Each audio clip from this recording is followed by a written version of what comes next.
Pork tocino, kakokok. Gawin natin.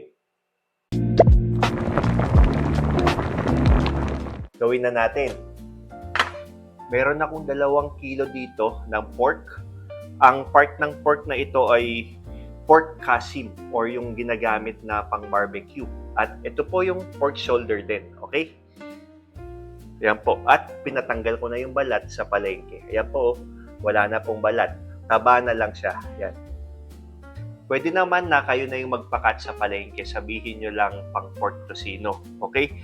Pero kapag pinakat nyo po doon, siyempre huhugasan nyo. Pagdating sa bahay, huhugasan nyo. At make sure lang po na patiktikan nyo para mas maganda pong mag-absorb ng curing mixture yung inyong pork para mas malambot at mas masarap ang inyong tocino.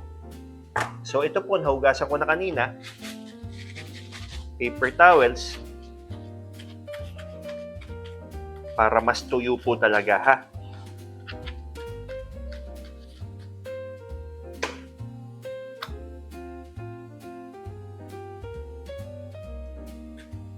Ngayon, maghihiwa na tayo. Yung cut natin, pork tocino, yung usual na cut na pang pork tocino, manipis lang po, ha? Yan. Ganyan po kanipis, ha?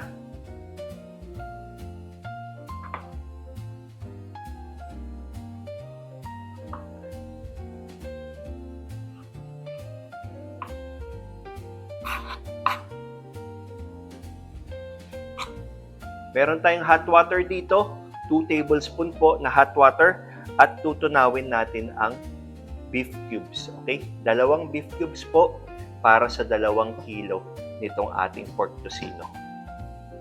Naglalagay ako ng beef cubes kasi ganito yan, kakoko.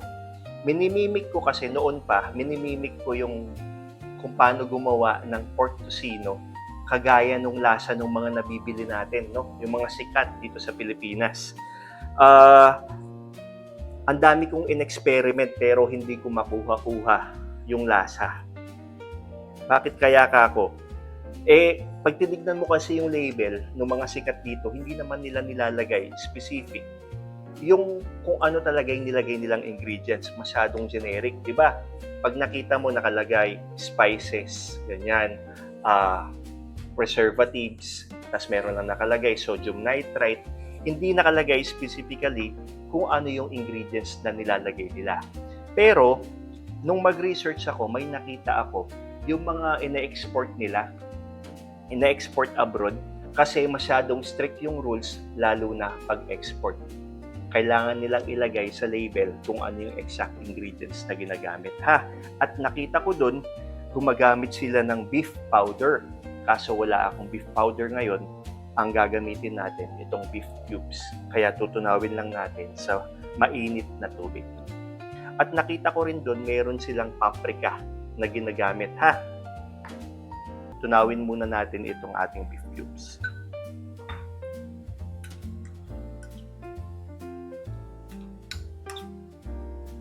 Ayan. So, medyo mahirap lang talagang tunawin yung beef powder dito sa hot water. Konting tiyaga lang, pampasarap naman po ito. Kaya dapat po sobrang init nung gagamitin yung tubig para matunaw. Ayan po, oh. Tunaw na.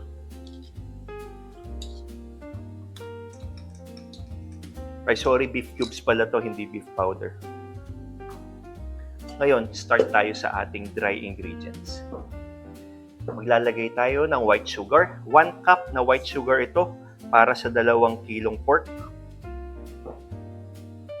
Maglalagay din tayo ng brown sugar.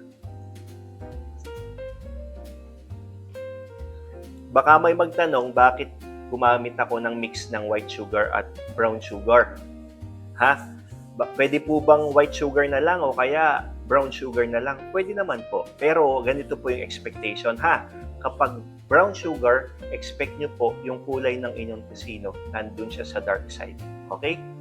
Tapos yung white sugar naman, ang expect nyo, yung tamis niya parang candy. Candy-like yung magiging tamis niya. Masyadong matapang po yung tamis niya. Kaya ang ginagawa ko, hinahati ko. Kalahating brown, kalahating white. At saka kasi yung white sugar kakoko, maganda yung magiging caramel o yung texture ng inyong tocino kapag niluto mo. Maganda yung pagka-caramelize niya. Ha?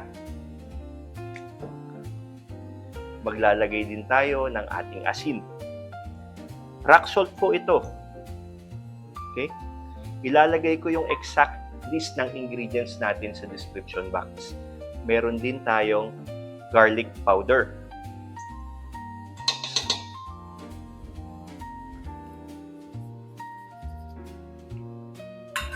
Paprika. Ito po yung ground paprika or sweet paprika. Kapag pumunta kayo sa mga grocery, usually wala kayong makikitang sweet paprika eh. Ground paprika, okay din po yun. Sa iba, pareho po yung ground paprika at sweet paprika, pero not necessarily. Pero, hindi naman po maanghang yung ground paprika. Para lang din siyang sweet paprika. Mix lang natin.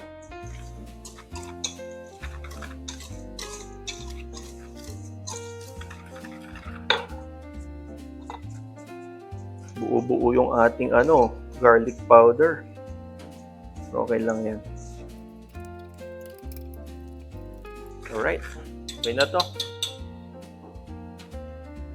At imimix ko na dito yung ating dry ingredients.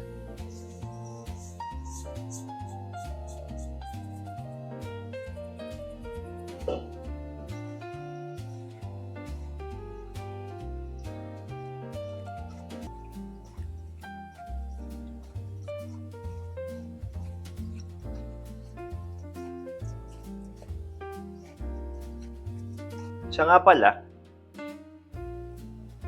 meron tayo ditong curing salt. Hindi ko po ito ginamit. Para saan ba ang curing salt? Ito po yung sodium nitrite na nakikita nyo sa likod ng label ng mga tocino na nabibili natin sa labas. Ha? Pampahaba po ito ng shelf life. Useful ito lalo na kung magbebenta ka. Mas hahaba po yung expiration. Kasi ito po ay preservative. Okay? May iwasan yung bacterial growth at the same time, hindi aamagin, mas matagal mo siyang ma-store sa refrigerator o kaya sa ating freezer. So I suggest wag na kayong maglagay nito kung sa bahay lang naman, pero kung magbebenta kayo, maglagay po kayo nito. Yan. So maglalagay na tayo ng ating soy sauce pang balanse dun sa ating tamis. At maglalagay din tayo ng kaunting suka.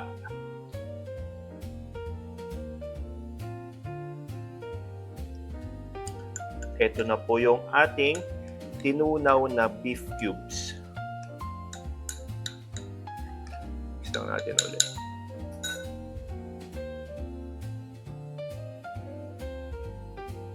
Yan. At maglalagay din tayo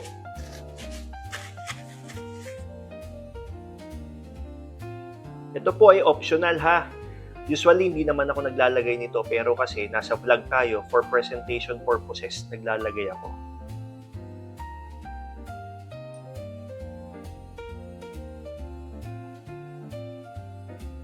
Yan. Food color. So, sa mga magtatanong, ito po yung ginamit ko. Ha? Yun.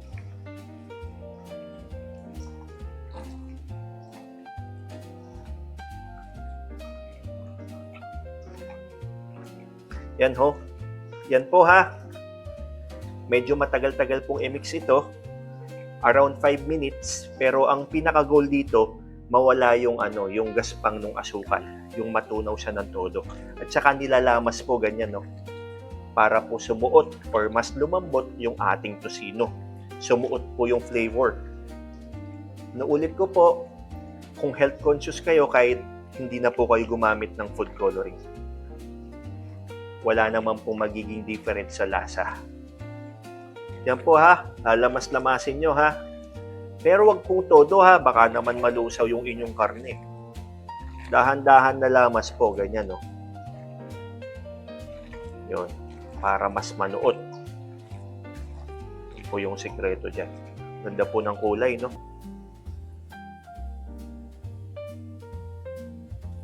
Okay na po ito. Tingnan nyo po. Oh. Lapit ka dito, Kakoko. Yan, oh. Hindi na po yan magaspang. Natunaw na po yung asukal, ha? Medyo malapad po itong ating planggana. Lilipat ko lang dito sa mas maliit kasi hindi po kasya sa ating ref.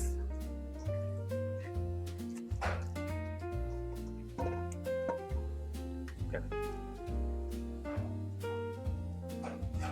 Babalutan lang natin ng cling wrap.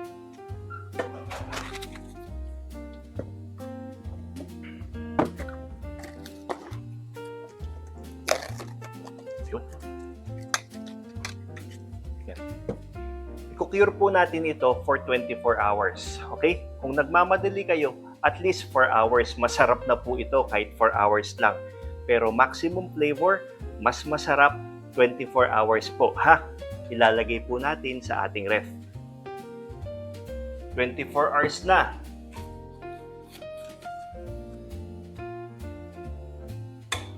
Siyempre, hindi naman natin ito lulutuin lahat. Ha?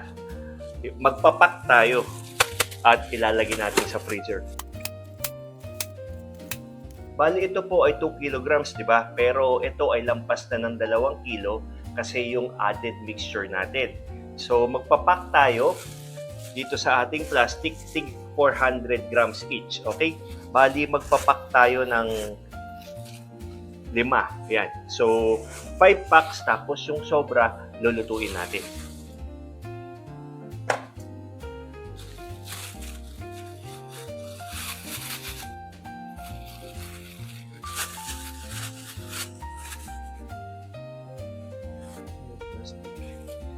I-mix ko lang ng konti, ha?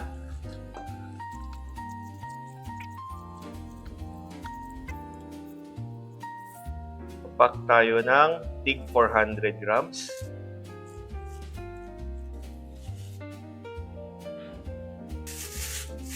Yan, Kakoko, nakapag-pack tayo ng 5, ha? Almost or more or less 400 grams bawat isang plastic. Ito po yung natira. Ito yung lulutuin natin. Titikman natin mamaya. So, ang ginagawa ko po, ganyan. Ha? Para hindi matakaw sa space sa ating freezer. Yan, o. Yun.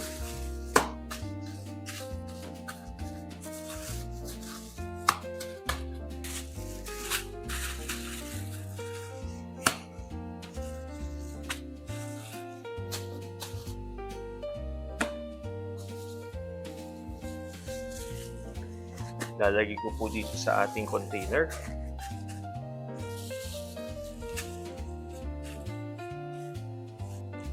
Ilalagay ko po ito sa ating freezer. This is good for 2 to 3 months po, ha. Huwag na po kayong lalampas ng 3 months. Pero sa ginawa nyo pong ito po ay 5 piraso lang. Usually hindi naman ito umaabot ng 1 buwan para sa amin. So pwede nyo itong ilagay sa freezer, store nyo for up to 3 months. At lutuin nyo as is kung paano kayo magluto ng tosino. Lutuin na natin yung ating natirang tosino.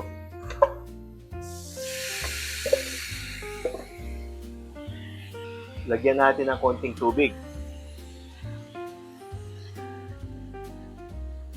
Hindi lang. Takpan lang natin.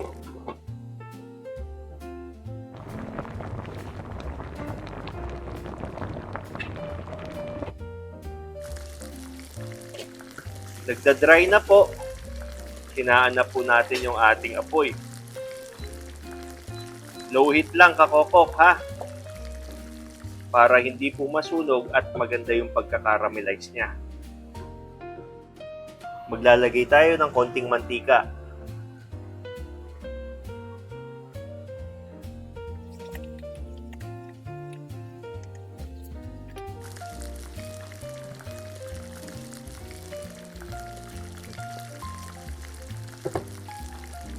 Luto na to, Kakokok.